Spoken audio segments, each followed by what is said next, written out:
Hai, perkenalkan, nama saya Novia Asriani dengan NPM 1811080242 dari jurusan BKPI kelas 6B.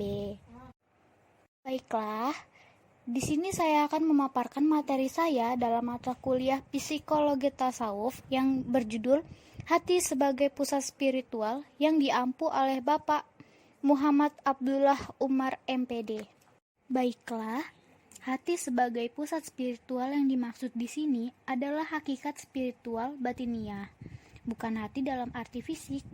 Hati adalah sumber cahaya batiniah, inspirasi, kreativitas, dan belas kasih.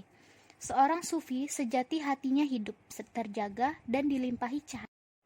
Lalu, hati memiliki mata yang digunakan untuk menikmati pandangan alam gaib, telinga untuk mendengarkan perkataan penghuni alam gaib dan firman Tuhan, hidung untuk mencium wewangian yang gaib, dan mulut untuk merasakan cinta, manisnya keimanan, dan serta harumnya pengetahuan spiritual.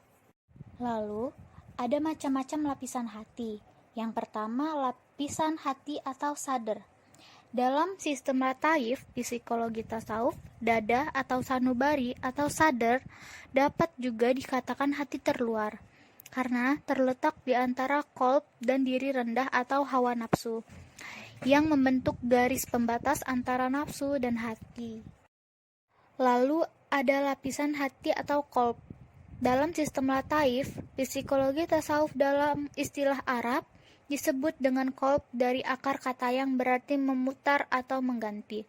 Jadi, pada dasarnya hati merupakan titik tengah antara realita jiwa yang bersih dan karakter nafs yang kotor.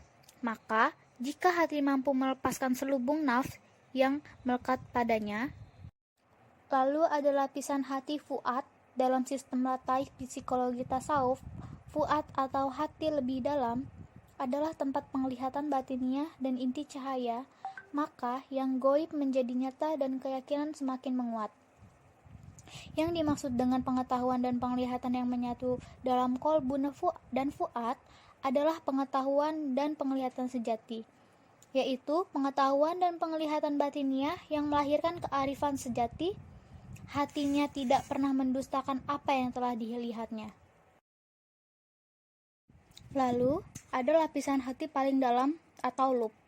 Lub dalam pengertian pemahaman batiniah berbeda dengan pemahaman yang ditimbulkan oleh kecerdasan akal. Kecerdasan batiniah laksana sinar matahari melampaui kecerdasan akal yang hanya sebatas cahaya lampu. Cahaya dari lub bersifat konstan dan datang langsung dari Allah. Lalu ada hati yang sehat. Hati yang sehat dan bersih atau hati yang suci setiap nafsu yang menantang perintah dan larangan Allah dan dari setiap penyimpangan yang menyalahi keutamaannya, sehingga ia selamat dari pengabdian selain Allah dan mengambil hukum pada selain Rasulnya. Karenanya hati ini murni pengabdiannya kepada Allah Subhanahu wa Ta'ala, baik pengabdian secara keinginan, cinta, berserah diri, kembali kepada ajarannya, dan bertaubat untuk memasrahkan diri, takut akan siksanya, dan mengharapkan karunia-Nya. Lalu ada hati yang mati. Hati yang mati yang tidak ada kehidupannya, ia tidak mengenal Tuhannya, tidak menyembahnya sesuai dengan perintah yang dicintai dan diridhoinya. Ia bahkan selalu menuruti keinginan nafsu dan kelezatan dirinya. Meskipun dengan begitu, ia akan dimurkai dan dibenci Allah. Ia tidak mempedulikannya semuanya. Asalkan mendapat bagian dan keinginannya, Tuhannya rela atau murka. Lalu yang terakhir ada hati yang sakit. Hati yang sakit sebenarnya memiliki kehidupan, tetapi di dalamnya tersimpan benih-benih penyakit.